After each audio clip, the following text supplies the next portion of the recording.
Venus and star blessings, everybody. Hey, Coco. So, happy new moon in Leo. The reason I didn't come on to do my regular new moon, you won't believe what actually happened. It's the funniest, most diabolical story, really. So check this out. See this picture here, the famous Venus picture of Botticelli. We all know this picture, right? Which is one of the most beautiful, exquisite pieces of artwork ever created of Venus, I feel.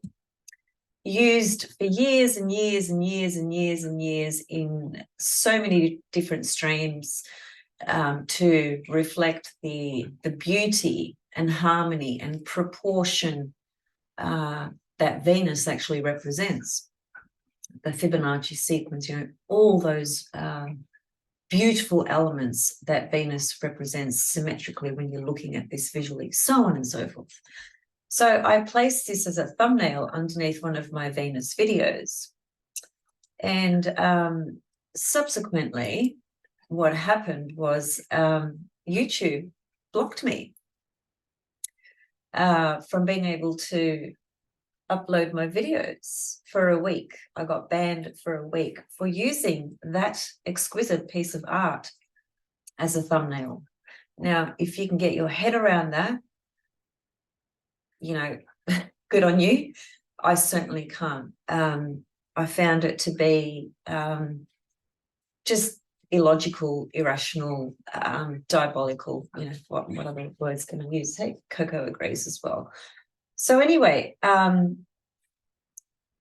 tried to discuss it with YouTube and ask them how on earth, because their claim, their allegation was that it was depicting sexual content. So never mind all the millions of videos floating on YouTube that are sexually explicit in various kinds of ways that are inappropriate and whatever, right? There's millions of those.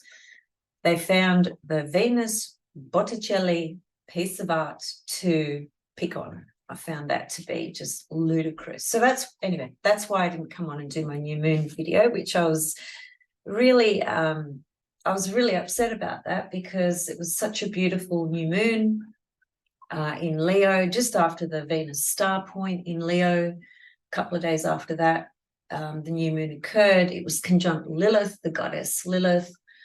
So a really powerful new moon cycle.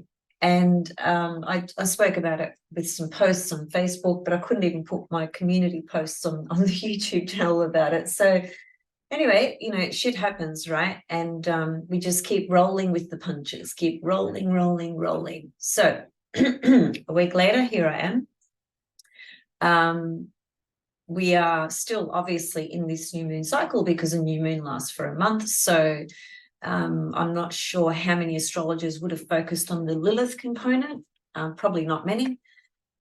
But I'd like to just remind us, with Lilith being present there with the new moon, in fact, it's a really interesting lineup from the point of view of real heart-centered, raw, authentic truth speaking from your heart energy relative to this new moon cycle. Of course, it has the Leo level of playfulness and having fun and enjoying. And I've got a few friends at the moment overseas who are just lapping it up in the sun and enjoying, just enjoying, literally, and that's what Leo is about, actually. I mean, it's about many things, and it has deeper components to it that often reflect the what Joseph Campbell referred to as the hero's journey. And the hero's journey is a wonderful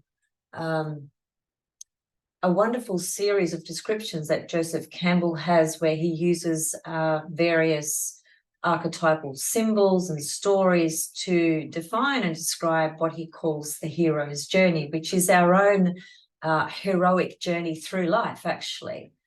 And Leo is a very interesting archetype from that perspective and the myth that's associated with that. But I'm going to be talking about all that in my classes, which I'll actually, I might just talk about that quickly now before I unpack Mercury Retrograde. I'll be talking about that today, and just some further comments about the new moon. So this Saturday, well, it's Saturday for those in the Southern Hemisphere, and it's Friday night for most of you in the Northern Hemisphere, is when my classes start. And it's the first 10-week block that begins, and I'm really excited about it. The first class is actually going to be a huge class. It's a very advanced class, actually. That it's called the personality soul integration or alignment. And so I'm going to talk about that subject in various ways through evolutionary astrology, esoteric astrology, and just philosophically what that means as well.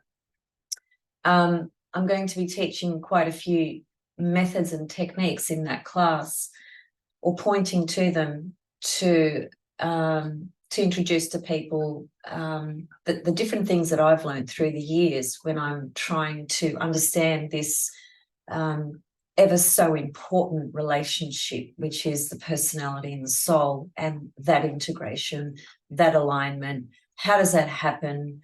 What helps it? How can we understand it? What can we look to help us understand where there are mismatches or apparent separations and all sorts of things? It's a really great, it's going to be a really great class. And whilst it is really advanced in a lot of ways, and those of you joining, you will see that, I'm specifically doing that class first because once you understand the introduction, at least, of those principles astrologically, then the point is to have that in mind as we go through every single topic. And at the moment, I've got, I think it's about 48 topics that I'm going to be teaching, right? So it's a lot.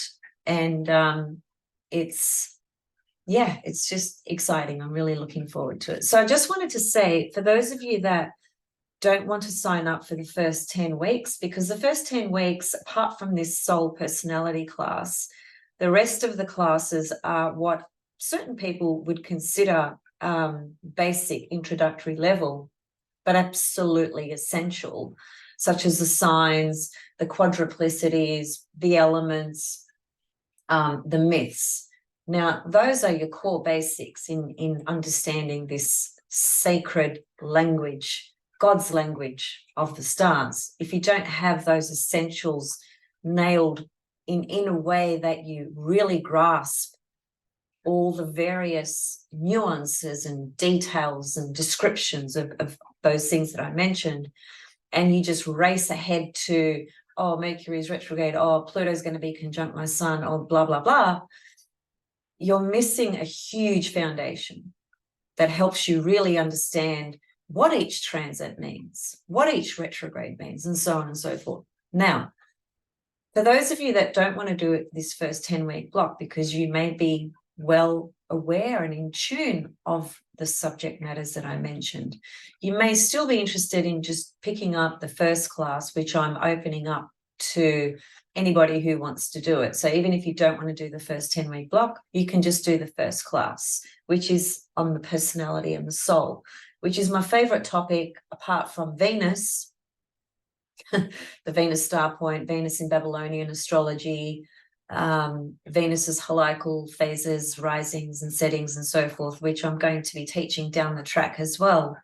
But the personality soul alignment can actually be seen through Pluto, the soul, the sun, Venus's cycles. There's so many different, esoterically, because the fundamental underpinning of esoteric astrology is the alignment of the soul and personality. So I'm going to be using those teachings and offering some guidance and suggestions and understanding around those teachings in terms of when you are looking at yourself, your life, your chart, and anybody else for that matter. And it isn't a really important subject for many reasons, but two very specific reasons are these. The first one is that the soul personality alignment and relationship is fundamental in our evolutionary path. Whether you believe it or not, it doesn't matter. It just is. And I will explain that in my class.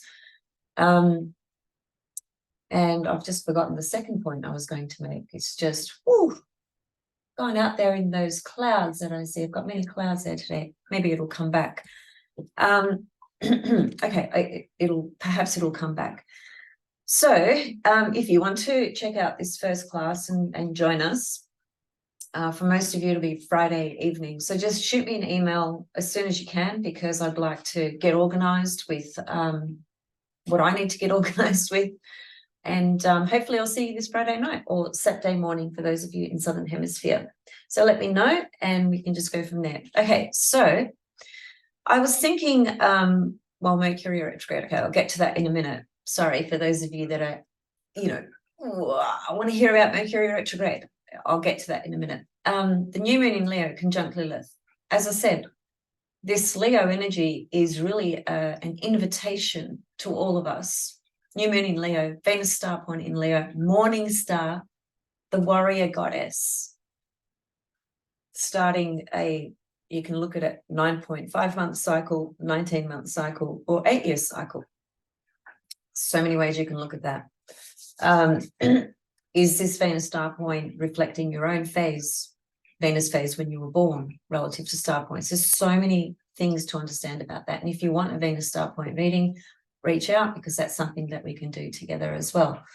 But this new moon has Lilith there in Leo, and we know that Lilith is an archetype that is very misunderstood, hardly ever understood by the masses anyway, and has, for the most part, what gets projected onto her, onto that archetype, is this dark demonic type of energy. And like I always say, we live in a world of duality, and both dark and light exists in this reality, and it exists more so inside of ourselves, and thus it just gets projected outside of ourselves, both the light and the dark.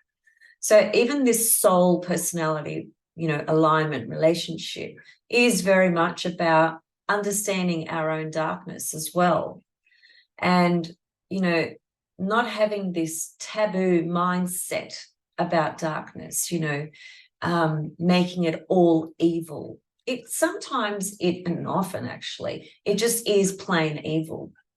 It really is, in certain individuals or forces, right? There's no two ways about that. But when we become more aware of our own self and our soul personality integration and all our own unconscious material, our subconscious self, our unconscious self, and so forth, it is in those fields where these darker shades, if you like, exist, that we usually resist and subsequently project. And so therefore we see it around us. We see it in that person, we see it in that situation, and so forth. There's a difference between having an awareness of a dark energy, or a dark entity, or a dark person, or whatever you want to call it. There's a difference between having that awareness, and a difference between that and identifying so strongly with that thing being so evil, right? And carrying the armor of judgment, and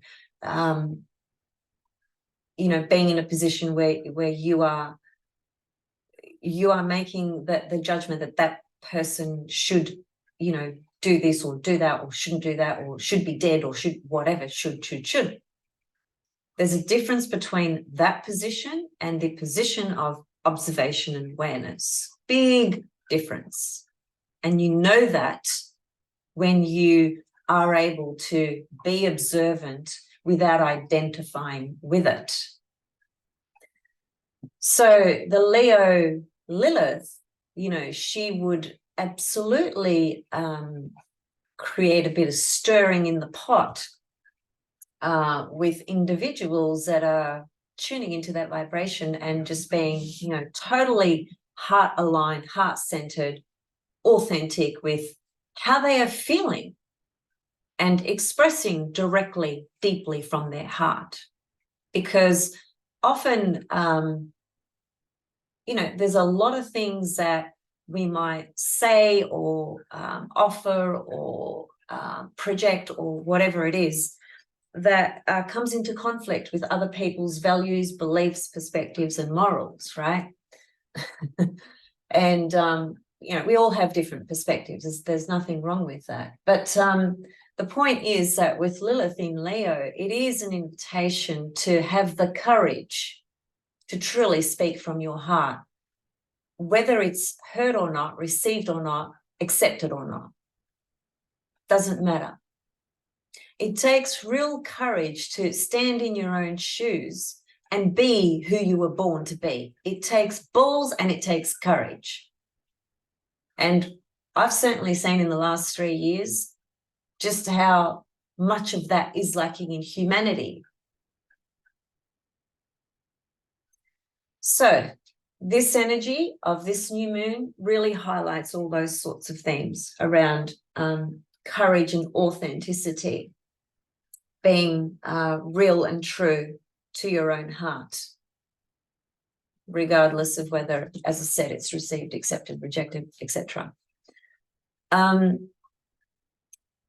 Subsequently, so we had the Venus star point, new moon in Leo, conjunct Lilith, and then it was, I think, a day or so later, the goddess Juno ingressed into Leo. So we've got these gorgeous feminine, they are feminine, divinities in the archetype of Leo, shining their glorious light from their heart, which is us. It's us shining our light from our heart. And given, you know, the struggles and narrative in this reality that is oh so ever challenging for most people on the planet in so many different ways, we are contending with so many challenges and so many struggles, personally and in society and communities and so on and so forth. There's so much shit flying around everywhere. There's so many intense completions that are taking place. You know, Pluto at the end of Capricorn, even more bigger picture stuff than that. 2 Venus star points preparing to basically finish the energy of Aries Scorpio, right? We've had Aries Scorpio on the star wheel for a very long time. And those 2 archetypes are both ruled by Mars. And Mars, we can say many, many things about Mars. Every planet is important. Every planet is useful. Every planet has its good points. But at the end of the day, Mars is an energy that brings strife and conflict.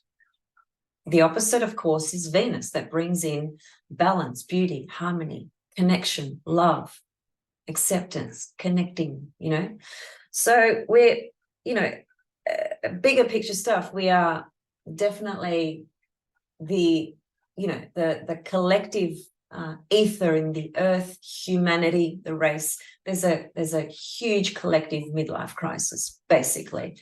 And when that happens, things come to a head. The amplification of all events and manifestations and circumstances are very, very hard to bear and horrific as well. Look at the fires in Maui. You know, there's a lot that we could say about that. There's fires at the moment in California, I know. There were fires in Greece earlier.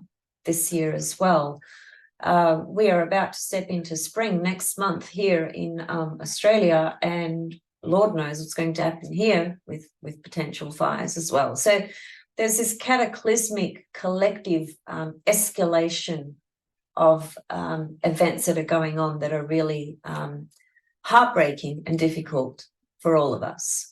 So back to the Leo energy. The Leo energy, even though there is this dark side of life and the challenges and the cataclysmic events that are going on, we can't ignore them, we can't deny them. But at the same time, if we dwell on them and focus on them 24/7, it will bring nothing but harm to ourselves. It'll drain your energy. It'll make you feel sad. It'll make you feel angry. It'll create this sense of feeling dispirited. It'll get your mood down. Your mental psychology starts to go down. Your enthusiasm about anything goes down. Your enjoyment of life goes down. Everything goes down when we just focus on the dark, difficult situations in life. Even in those situations, we can still reach into finding something that can bring us joy. It doesn't mean that we don't care about what's happening, and it doesn't mean we're ignoring it. It means that we are aware that life has this duality, and that whilst we are, troubled by what's going on, we can still take time to actually enjoy something about our life, our children, our pets, whether it's activities externally. And this is what Leo does, it takes us into this field of remembering to be a child again, remembering to play, remembering to enjoy. We're not supposed to suffer 24/7. We are supposed to enjoy life as well. So that's what Leo really reminds us of. And so those are the main things that I would like to suggest about this Leo new moon cycle. Now, let me go to, isn't that a great little quote there? The sun is the father, fire, its mother, the moon, water, the wind carries it in its belly, air, its nose is the earth. Hermes Trimesticus, of course. So that's just a little something that was on my desktop. Wasn't really relevant necessarily to what I'm speaking to today, but I thought I'd read it. All right, so here we are, 23rd of August, which is today. Mercury is stationary retrograde. This is a really interesting chart, actually, for Mercury's station retrograde, and this is the reason why.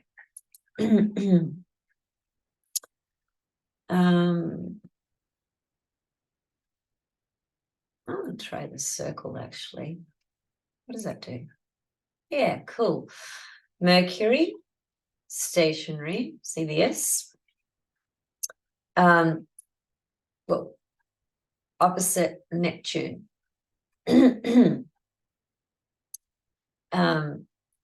Trine Pluto, trine Uranus. Now, this is a very particular aspect pattern, which I love, actually. I've got this in my own chart. So it's a grand trine in Earth, very powerful planets involved. The opposition to Neptune becomes the kite.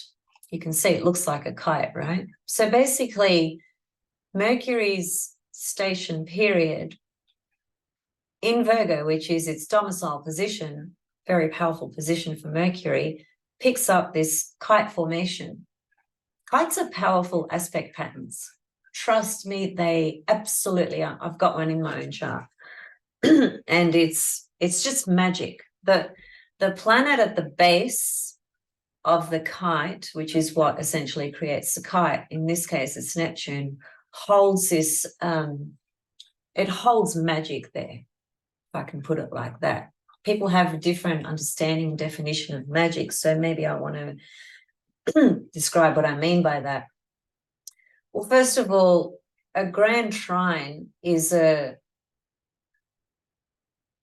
series of energies that are in the same element, in this case, Earth. So Mercury is flowing with Pluto, Pluto is flowing with Uranus, Uranus is flowing with Mercury, and they're just flowing together. They are speaking to each other in a harmonious manner, and they're in agreement with what they are trying to accomplish. Now, both Mercury and Uranus, have to do with the mind. Mercury is your left linear brain, the mind that we use every single day to communicate, to write, to express our ideas, our personal opinions, connect the dots, etc. And Uranus is our higher mind.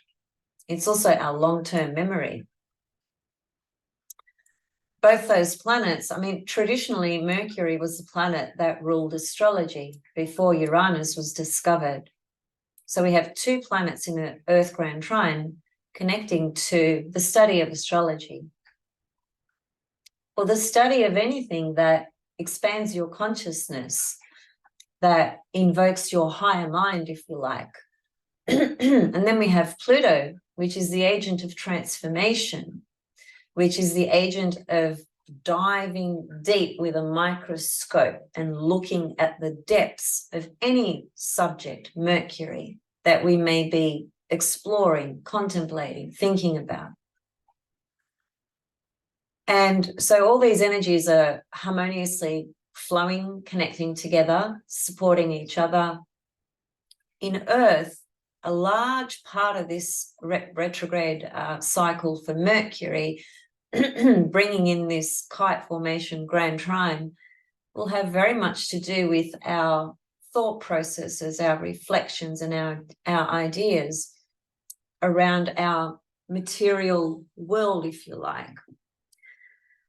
And the material world is a problem in a lot of ways, and it's in deep trouble at the moment. But I suppose on a more positive level for our own self, with this Mercury going retrograde in this grand Earth trine, it can really, first of all, let's back up. Mercury retrograde gets really bad press, which is just commercial blah, blah bullshit. Any planet going retrograde is a fantastic opportunity to go back and revisit certain things that you overlooked, missed, were resistant to, couldn't understand, couldn't see, couldn't connect to. That's one level. The other level is it takes you deeper into your own internal self, soul self, unconscious self. It enables you to connect with deeper feelings, deeper content within your own self. Because when planets are moving direct, as it appears from our position on Earth, basically our focus is very much out there on that external level. We're just busy doing this, doing that, thinking about this, thinking, what am I going to do here? What am I going to do there? How am I going to do this? Blah, blah, blah, blah, blah. Movement, just moving through external stuff, external reality. When planets go retrograde, they help us slow down, pause, reflect, take a step back, and look into things that we couldn't, as I said, we couldn't see before, or were resisting or denying, or whatever it is, or just unable to see it, So it's, when planets go retrograde, it is a powerful time for those reasons. And so in this case, it's Mercury going retrograde. So it's just a revisiting, really, over the next 3 weeks, of everything to do with Virgo in your chart specifically, because Mercury in Virgo will be transiting your birth chart somewhere. So wherever Virgo is, that house, for instance, is coming up for some kind of review. The earth element, as I said, brings in the contemplation around our earthly business, our earthly matters, the construct to our reality, really, how we are dealing with the material plane, with the earthly components of our life, which is a huge part of our life, isn't it? We eat, we sleep, we exercise, we read, whatever we do, everything we're doing it mostly during the day, an earthly type of experience. And we are usually thinking about what we've done, where we are at the moment, what we would like to do. And for the most part, that entails some type of action to the material external world. Just about everything does, to a large extent. I'm going to go to the gym. I'm going to go to the shop. I'm going to start a course. I'm going to go visit my mother. These are all actions, decisions and actions, aren't they? So in the earth element, I think there's a really beautiful offering here to revisit those elements of our life that connect to how we create just simply our earthly experience. And there's this, when you have trines coming in, it's a really simple way to say it would be to say that the universe is actually supporting you in this journey at the moment. There's no resistance. Resistance is squares, can be oppositions as well. But with trines, there's an effortless flow of energy. The tricky thing with trines, though, is that they can, because things might feel so easy, as they do with trines at times, we might get a little bit slack, a little bit lazy. And that's kind of like a bit of a downside to trines. But if we really step into the energy and, co-create with it, be proactive with it, there's so much we can accomplish because there's no forces resisting us. That's the key. And with Neptune, right down here opposite Mercury, Mercury-Neptune opposition on its own is a terrible aspect in a lot of ways, to be quite frank. It's very messy, very tricky, all sorts of confusion, lies, deception, misinformation, deliberate lies, so on and so forth can happen. It's got all that attached to it, 100%. If we want to look at it from a more, a spiritual level, a more inspired level, a higher level, then it's a wonderful time for feeling inspired spiritually with your own mind, your own thoughts, downloading spiritual information, wisdom through meditation, through reflection, through journaling, through writing poetry, writing music. It's getting into the mystics of Neptune. That's at a much higher level and often not accomplished. Often not accomplished. The more common denominators of Mercury opposite Neptune is a sense of confusion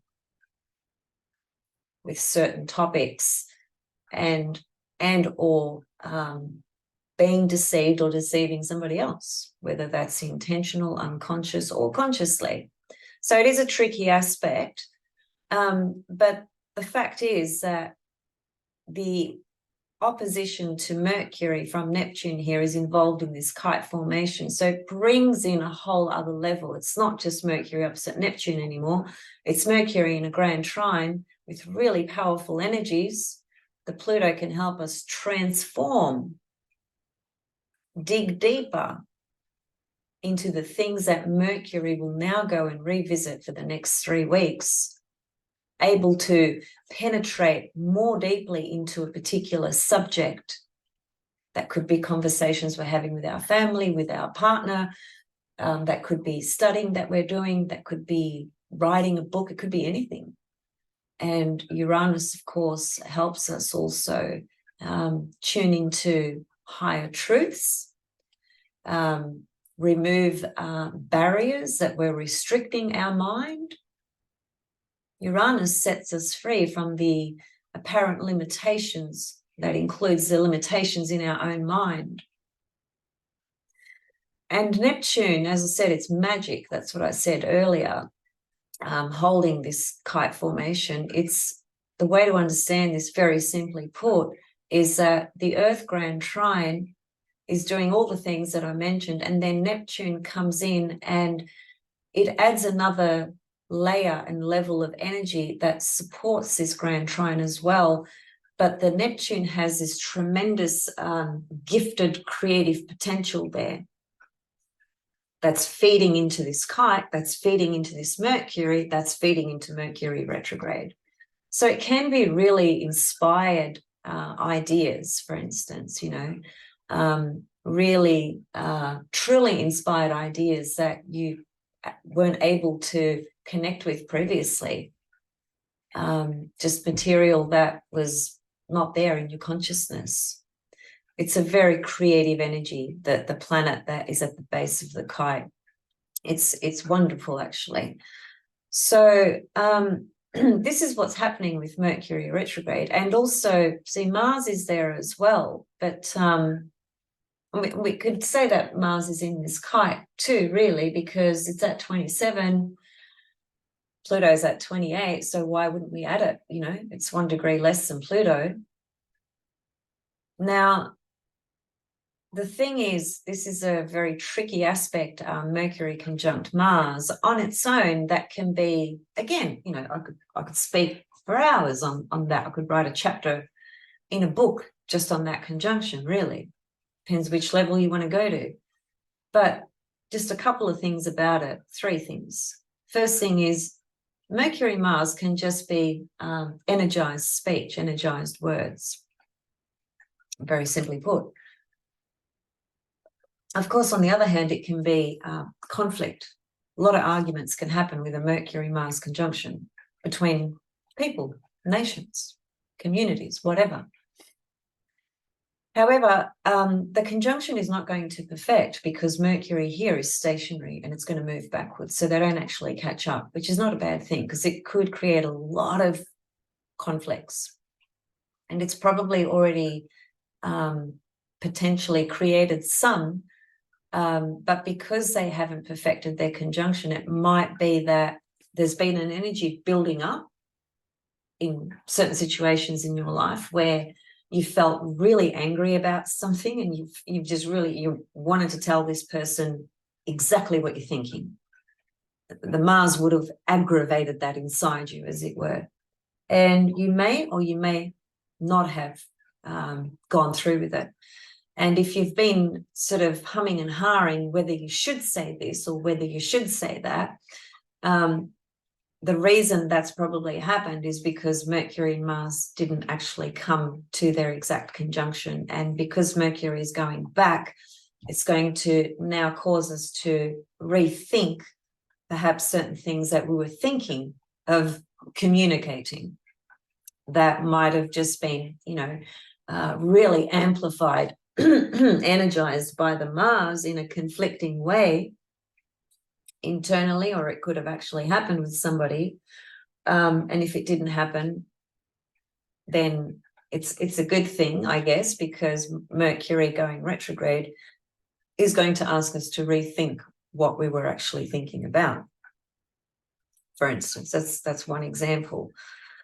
So yeah, I see that as a good thing, actually, that Mercury didn't catch up to Mars, because that can be pretty intense mental energy and can be very, very, very conflicting with certain situations. So, and I was also thinking just relative to my classes. So my classes start, well, it'll be the 25th of August, which is a couple of days away. For those of you in the Northern Hemisphere, it'll be the 26th for me. So my classes start, in other words, a couple of days before Mercury just went retrograde. And, you know, some people might think, oh, you know, you shouldn't be doing this when Mercury is retrograde. You know, you can get all sorts of issues and blah, blah, blah, and whatever. And my thinking is, well, BS and BD, big deal, because we have Mercury retrograde 3 or 4 times every year. We don't stop what we're doing. We don't stop life. We don't stop everything because Mercury is retrograde or because of any planet being retrograde. We're just aware of what's going on. So I see it as a great thing because look at the aspect pattern that Mercury picks up while he's about to go retrograde, a kite formation, which is mirroring something actually in my own chart. I have a kite in my own chart. And the two planets involved here are Uranus and Mercury, which both connect to astrology and teaching astrology. And the Neptune, I feel, can be that inspired component that comes through in me, in what I'm going to be talking about and sharing and so on and so forth. And Pluto is that part that brings in my soul, you know, my soul goes into this 100%. And outside of that, it's also the depth of content and material that I will bring. So I see this as a great omen, actually. Just wanted to say as well, and I've done a video on this already, so I'm not going to bring it up again from the point of view of doing a full delineation on it, because there's a video on my channel, but I just want to highlight it because it's happening, started yesterday actually, Mars opposite Neptune. And I did, I think, a 1-hour video on this, what's called a full moon phase of the opposition between Mars and Neptune. So check out that video if you missed it, because it's worth listening to. Just very quickly, Mars opposite Neptune, and see the moon's in Scorpio, right? And so yesterday, when the moon entered Scorpio and Mars was basically exactly opposite Neptune, yesterday was a very difficult day energetically. And I just want to say this. There's a lot of transits that go by that we don't necessarily feel much at all. It just comes and goes. We may not even notice it. And then there are some of us that really notice it a lot, right? And I just want to mention that some of the reasons, in fact, I'm going to do a whole class on this because it's just, yeah, it's so worth diving deeply into an understanding. But just quickly and briefly relative to this energy, Mars opposite Neptune and Moon in Scorpio. First of all, if you're a night birth, this is my own thought, by the way, this is not something I've read somewhere else or heard anybody else say, but I think if you're a night birth, then the moon in Scorpio, when it comes up, every month, I just sense that those people would feel that energy more intensely. And the logic to that is because if you're a day birth, the solar energy is just more prominent in your aura, in your being, in who you are and how you're living your life. And if you're a night birth, nocturnal moon, lunar, nocturnal, right, in Scorpio, a feminine sign, then you feel those nocturnal vibrations and shifts and changes very deeply, very, very deeply. So when the moon goes into Scorpio, it can really bring up, very intense feelings about things, especially if you've got things going on in your life, right? And the Mars opposite Neptune is such a tricky energy, just as Mercury opposite Neptune is. Any planet opposite Neptune is tricky because Neptune is actually the most difficult planet in the chart, believe it or not.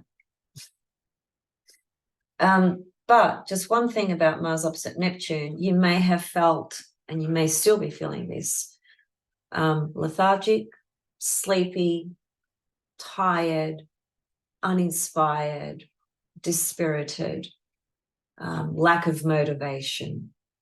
Very, very common to feel any and all of those things with a Mars-Neptune aspect. The good news is that Mars is moving away from the opposition, and in a couple of days' time, it's going to be in Libra, a few days' time. I think by the end of this month. We can have a look at that in a second. But the point is that this is a short window, but it can be a very intense window, especially when the moon's in Scorpio as well, because the moon in Scorpio can bring up a lot of the dark, uncomfortable feelings that we have about life, ourselves, things, people, whatever it is. And then bring in a Mars opposite Neptune, which can bring in that sense of feeling dispirited and not encouraged about things at the moment because things look quite bleak or whatever it is. It wouldn't surprise me if many people did feel this yesterday and are even feeling it today for some reason, not for some reason, because of this reason, because Mars is still opposite Neptune, the moon's in Scorpio. I just wanted to bring that up because I am a nocturnal birth, and when I can feel the moon in Scorpio probably about 2 hours before it actually even goes into Scorpio. For some reason, it's like clockwork. Every month I can feel the moon getting, and this is like I might have forgotten that the moon is in late Libra and it's shortly about to go into Scorpio. I might not consciously be aware of that in the front part of my mind, but I'll just feel it. And it feels extremely intense for me. And then I'll go to a chart, and I'll see, oh, the moon's about to go into Scorpio or just went into Scorpio. It literally happens to me every month. It's just like clockwork. But I think that's a difficult moon.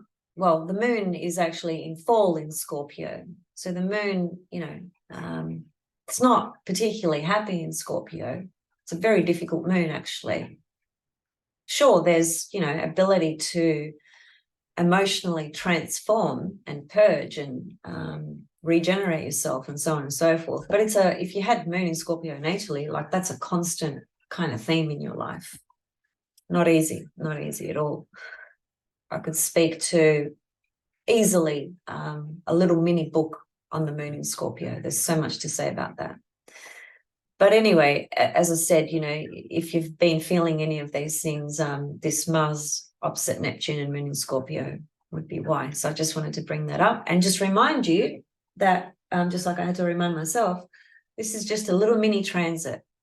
One of those mini transits that can be, it sometimes can be really, really, it can be really difficult or just, really taxing, just takes a lot out of you. Or you may have just gone through it and going through it and not feeling anything. There's going to be, different people in different positions. But if you are in the position where you've been feeling these sorts of heavy, deep, dark, difficult emotions or feeling disencouraged, Mars opposite Neptune, it's going to pass in a couple of days. This will all be over. So just be aware of that. And the other thing that I said about that, because I wrote a post on this yesterday on Facebook, keeping all that in mind, I always say to people, well, when you're going through a difficult passage, whether it's 2 hours, 24 hours, or a month, or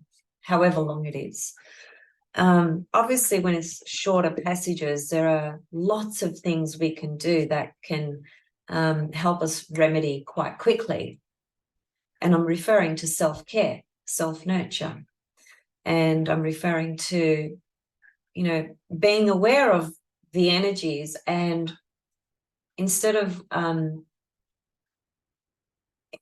sort of, I think it's important to feel what we're feeling, but I think it's important to not identify with it too much and understand that it's just a wave that's passing. And it's like a mini wave because it's a mini transit. But, feeling really intense and dispirited, even just for a day or two, can take a lot out of you. So it's always good to do specific things that are going to help you, are going to lift your mood a little bit, even if it's just a little bit. That always helps. And that may sound to you like that's insignificant, but it's not. It's actually called self-care, and it's a practice that I think we need to really integrate in our life. It's like if you cut your hand, right? most typically what you're going to do is perhaps clean it first and then bandage it up, right?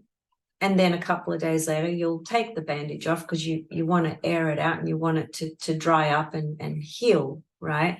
But initially, while that cut is quite raw, you don't want it exposed and uncovered while you're trying to do things. You're going to apply self-care and do something about it, right? Just to help it remedy. It's the same thing with your feelings, with a day when you're feeling that things are so heavy and so intense. But it takes real discipline, actually. That's the challenging part, because Mars opposite Neptune, with its dispirited sort of nature about it and feeling like you just want to sleep all day, it can take you into that slumberland where you're just so unmotivated to do anything. I've felt like that many times in my life. And it takes a lot of discipline to have that little pep talk with yourself, and say, okay, you can't do 10 things today. You can't even do 5 things, but can I do 1 or 2 things that might make a bit of a difference? That little bit of discipline and action towards that can actually balance things out quite a lot. So I just wanted to remind people of that, because that's a practice that you can apply to your life at any point, at any stage, with any cycle, with any transit, with any day. And it works. It helps. Little things are important. That's the Virgo part of the sacredness of working with the material world, the physical matter. Because Pisces is that side of just letting go and surrendering, which most people can't do anyway. And the Pisces part of that polarity is, it's all the little things that we do to improve on situations, on ourselves, in life, etc. And Virgo is about discipline, isn't it? So these are just, I think, really valuable things to remember ongoing for infinity. Okay, I will leave it there. Is there anything else? Yeah, see, there's, I mentioned Juno. Juno's gone into Leo as well. Now, Lilith has jumped into Virgo because I use the true position of Lilith. So the true position means that she jumps in and out of about 3 signs in 1 year. And she's a lot more difficult to track, but nevertheless, she was in Leo conjunct the new moon when it happened a week or so ago. And there's Juno at 3 degrees of Leo, almost 4. Venus, of course, still retrograde in Leo, morning star. By the way, she's visible now for most people on the planet. She was visible the whole entire time for us in the Southern Hemisphere, namely Melbourne. Very fortunate omen and blessing. Very grateful for that. So for those of you that are interested in seeing Venus in the morning sky, which I highly recommend as a practice, as a experience, as a embodiment, as a working with this new Venus morning star cycle, it's really important to witness with your own physical eyes. There's something so ineffable about that encounter, that experience, that observation, that no looking at charts, no looking at computers, books, whatever, can compare or replace in any means. The visual observation is the most powerful. It's funny, it makes me think of when somebody says, well, how do you know when you've had a spiritual experience? Well, to me, if I look at the sky and I see the sun, that's a spiritual experience. When I'm observing the moon, that's a spiritual experience. When I see Venus rising in that eastern horizon, sparkling like a diamond, exquisite, viewing for our physical eyes, that's a spiritual experience. If that's not a spiritual experience, then the person observing that is somehow just completely disconnected, or so fixated on the material meaning, which is what the world, this 3D world, has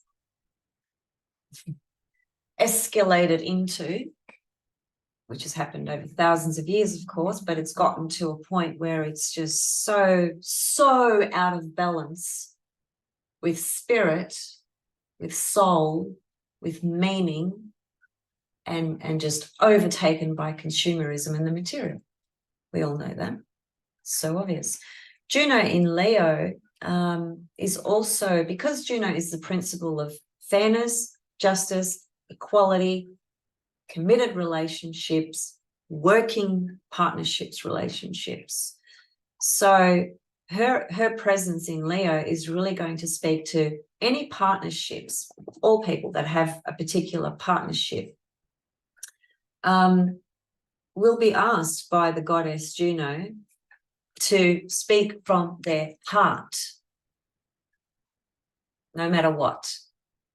Courage to speak from your heart. That's in a nutshell. That's what Juno in Leo invites us into.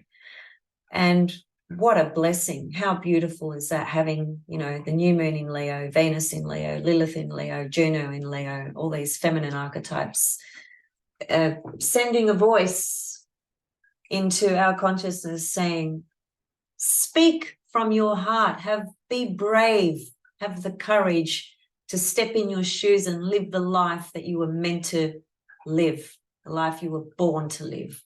Be authentic with your heart in your partnerships, relationships. Juno in Leo. Yeah, I love it. Love, love, love. All right, I'm going to go.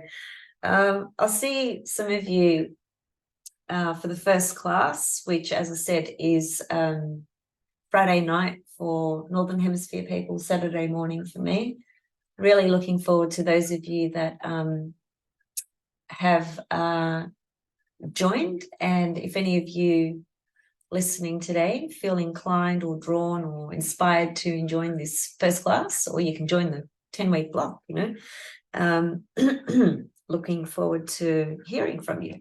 Okay, I'm going to head off and I'll see you guys soon. Much love and Venus star blessings, and leave your comments and questions below, and see you guys very, very soon. Hope you enjoyed my video with Rumen Kolev, which was my last video I did a week or so ago. It was phenomenal, actually. It really was, if I say so myself. It's my favorite video, really. In probably, well, it's my top 5. And I plan to do more with Rumen as well. It's a lot of the stuff we spoke about, well, that he mostly spoke about, really. I had some things to say as well, and some questions I asked, of course. But a lot of what he was saying was, you know, it was pretty advanced material. I understand that. A lot of people listened to it and weren't able to follow or couldn't understand or whatever. And that's just because if you haven't studied Babylonian astrology, that's fair enough, you know. But it was, I'm hoping that it inspired people to start thinking about specifically Venus, because the whole thing was supposed to be focused on Venus and her heliacal phases, and just how important that is in our astrological toolbox and wisdom and consciousness, and for the most part how not understood or neglected it is, especially in mainstream astrology. So anyway, see you guys soon. Bye.